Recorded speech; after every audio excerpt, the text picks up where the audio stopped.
Kulex Soliman ang malupit sa katotohanan sa bunyog pagkakaisa. Ayan, humihirit po itong si Aling Gloria, no? Si Gloria Macapagal Arroyo, no? Ang best friend ni Inday Takaw. Sinasabi po ni Gloria Arroyo na siya daw ay biktima ng pagmamarites. Siya daw ay namarites, na? Siya daw ay nachismis. Siya daw ay naintriga dyan sa House of Representatives, kung kaya't itong si Martin Romualdez ay napaniwala daw ng mga intrigero at intrigera at mga marites dyan sa Kongreso. Kaya siya ay natanggal na Senior Deputy Speaker. Yan. Kasi maalala natin, si Gloria Arroyo ay tinanggal. Tinanggal po si Aling Gloria sa kanyang posisyon bilang Senior Deputy House Speaker. Kasama niyang natanggal dyan yung congressman ng Davao City, si Isidro Ungab. So dalawa sila.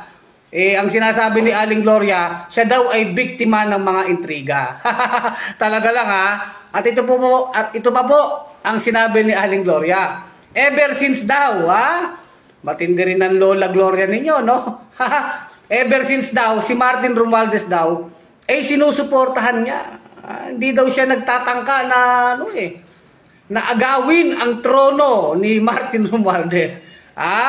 Maalala natin, pangalawang beses na po na naboljak si Aling Gloria dito, no?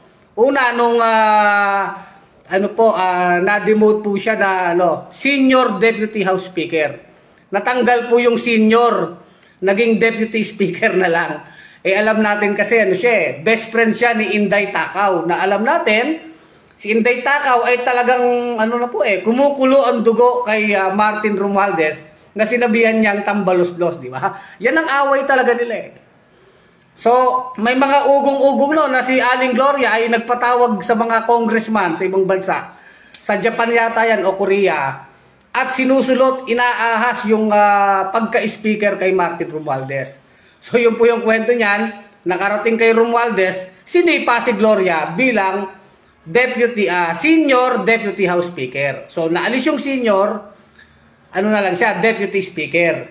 Ngayon po, tinapyas na rin yung Deputy Speaker, Congressman na lang siya. Dahil naman po dito siyempre, alam ni Martin Romualdez na talagang best friend siya ni Inday Takaw ng mga Duterte, nila Mang Kanor, di ba?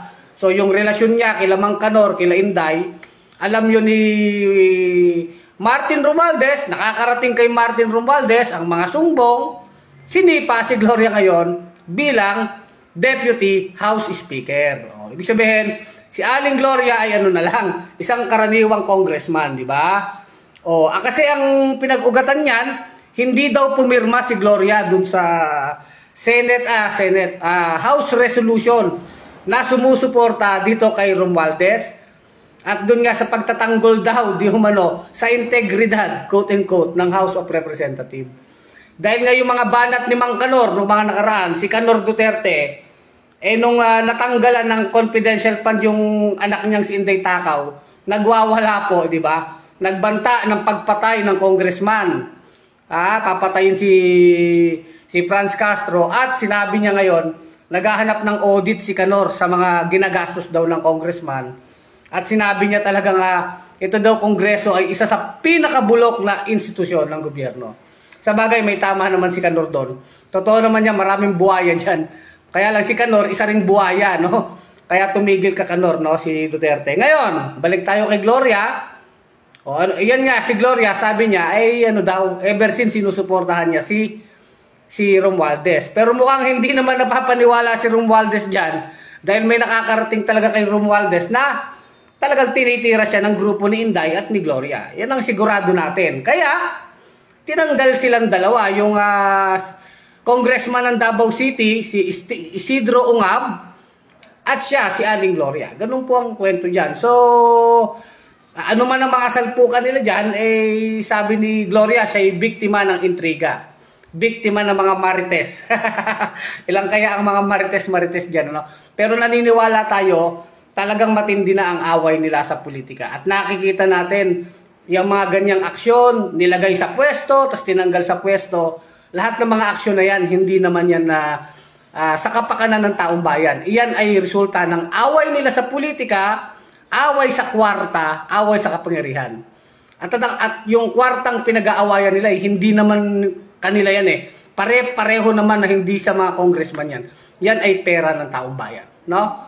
So, yun lang po. Abangan natin ang mga susunod na kabanata ng kanilang ngat-ngatan.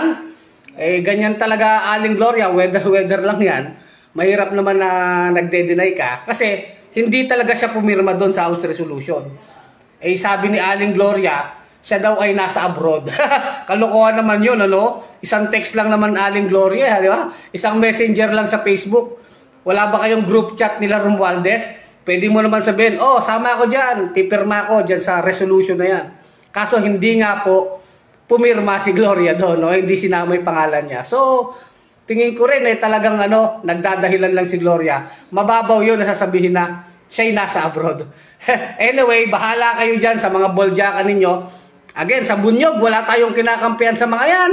Duterte, Arroyo, laban sa mga Marcos, Romualdez, para sa atin, pare-pareho na mga bulok na mga trapo yan, mga tambalos-los yan, mga magnanakaw yan. At tayo sa Bunyog, ang pinoprotektahan natin ang interest ng taong bayan. Muli ito si Kulit Suliman, ang malupit sa katotohanan sa Bunyog Pagkakaisa. Mga kabunyog, mga kababayan, tuloy ang laban.